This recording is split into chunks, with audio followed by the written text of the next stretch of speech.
Hi everyone, you are watching content from securityuncorked.com. I'm JJ and today we're talking about a little bit of zero trust stuff. So I'm trying this new format that's just condensed, a few minutes long, and I'm going to hit just a couple of concepts in a slide or two. Today's post is about the 3 product architectures of zero trust solutions. So I'm going to explain to you why there's really only 3 models for zero trust products, what those use cases are, a little bit about the constraints with them and considerations, but we'll save the rest of that for a different day. So the first thing I'm going to do is share a little bit about the language and this kind of visual representation of this architecture just to get you familiar with it. So in the zero trust lingo, if you've looked at any of like the NIST framework, you see these terms. They're actually borrowed from network access control when we had trusted computing group concepts from years ago, over a decade ago. So if you worked in that space, these are going to look really familiar to you. And the first is this policy decision engine at the top. And I'll always have my little doodle pen ready. So up here is our policy decision engine. Now, in the grand scheme of zero trust, in the mecca that we're heading towards, that's going to be some central brain making decisions with different inputs being fed in through integrations with all types of pieces of systems and infrastructure. So endpoints, networking, security tools, everything that we can connect with APIs ideally is going to feed into this kind of policy engine. The reality is right now there's not one policy engine. You're going to have several based on the use cases we're getting ready to go through. And the next things are the policy enforcement points. So an enforcement point is where is that policy being actually enforced? Whereas where or what is allowing or stopping or filtering or logging or securing that traffic in some way. And so in this particular drawing, what we see is 3 different policy enforcement points. And I should say, I'm going to show you 3 architectures, right, for products. This model, this graphic right here is specific to a user to resource model. So we're going to talk about user resource, device to device, and service to service. This is user to resource. So we have a user sitting here. I don't know what this user's name is. How about Sally? So Sally's sitting there with her laptop. And in this particular case, you do see an enforcement point on that laptop. That could be a software agent. It could be like a dissolvable agent or something that's non-persistent on the machine that runs just at connection time. And then Sally's machine is connecting or attempting to connect to 2 different types of resources here.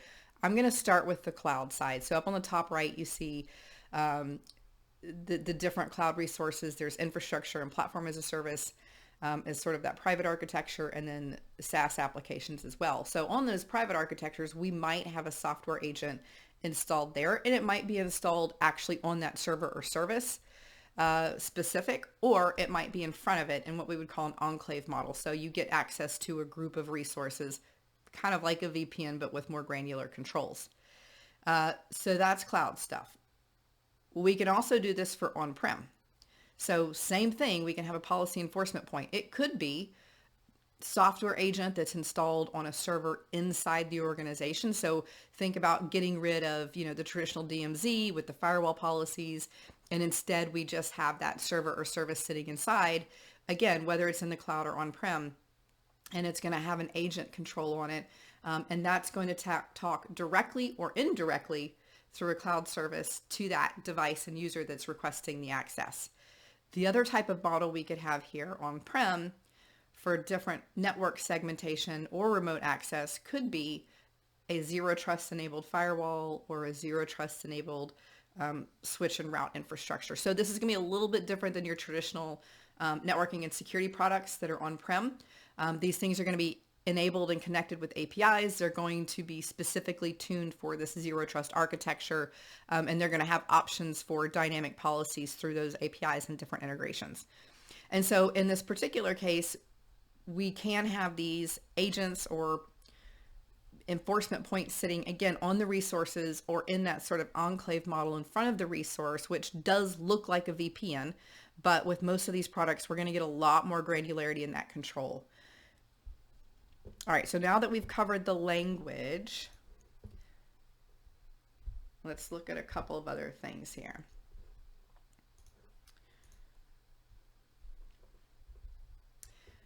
So these 3 use cases that I keep talking about, and really if you look at any of the zero trust products out there right now, they're designed for one of these 3 buckets.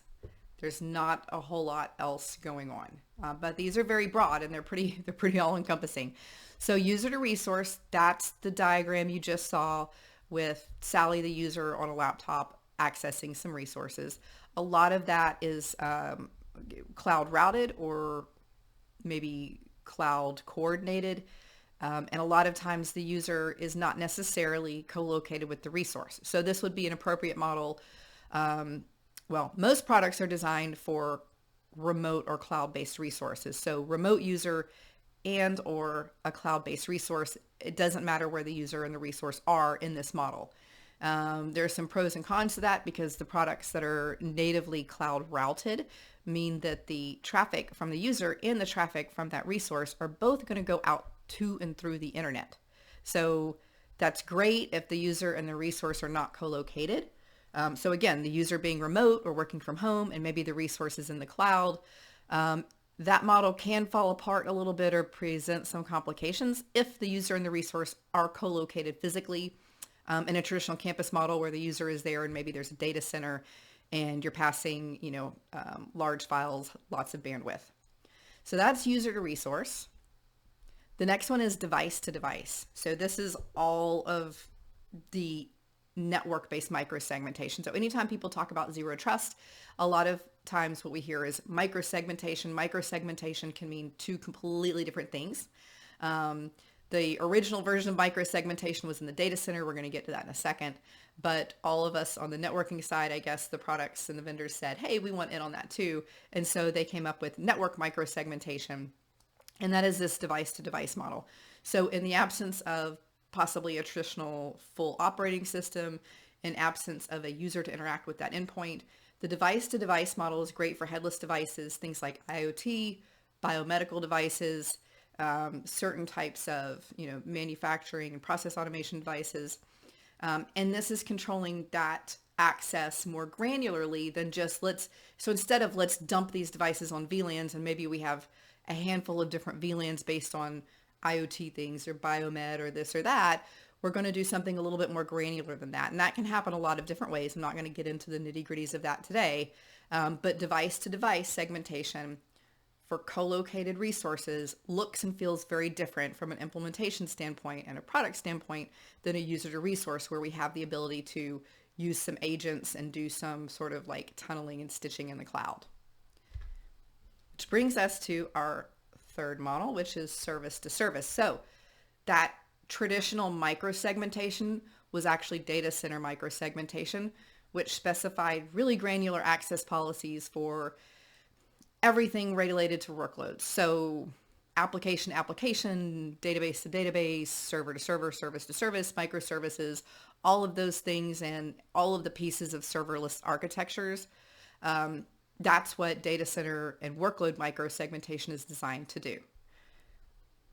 So the point in this is that where we are right now going through 2022 is there are vendors, so companies that have pieces of portfolios that might cross or solve each of these three use cases.